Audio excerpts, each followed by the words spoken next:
پر خپل ولس د زړسواندې باچا ارواښاد علي حضرت محمد ظاهر شاه د زړسواندۍ یوه لنډه کیسه.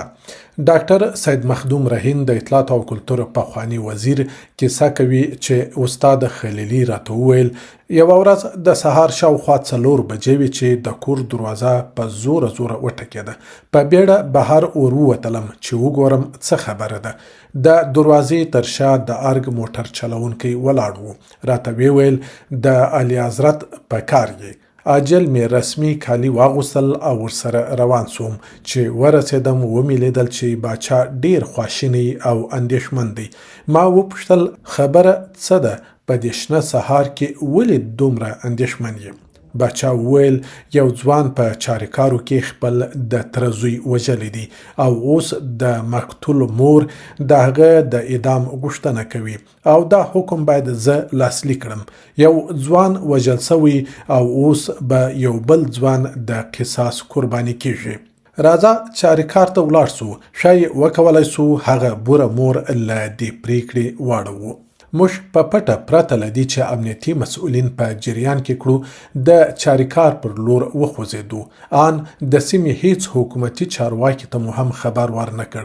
د وژل سوي کس د کور پته مو پیدا کړه او بیا یې کور ته ورغلو. د دروازې له ټکولو وروسته یو کس دروازه را خلاصه کړه. باچا ورته وویل د مرحوم مور ته ووایه چې محمد ظاهر راغلی دی. دا چې هغه سړی محمد ظاهر نه پیژنده نو زه ور وړاندې سوم او ورته ومې ویل چې اعلی حضرت باچا راغلی دی. هغه سړی په بیړه دننه ولاړی او څو شېبې وروسته یې یوه کوټه برابره کړه او د کوټې په منځ کې یوه چوکۍ د باچا لپاره هم کېښوده.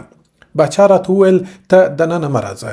اول زه خپله له دې سپین سرې غمځپلې مور سره خبرې کوم، ګورم چې څه کېږي. نږدې 1 ساعت تیر سو. زه اندېښمن سوم او کوټې ته ور ننوتلم. ګورم چې باچا پر ځمکه ناست دی او څوکۍ یې هغه سپین سرې بوډۍ ښځې ته ورکړې ده. باچا زارۍ کوي او دواړه ژاړي. د باچا وروستۍ خبره همدا وه: مورکۍ، مننه چې زما خبره دې پر ځمکه ونه غورځوله او له قصاصه تېره سوې.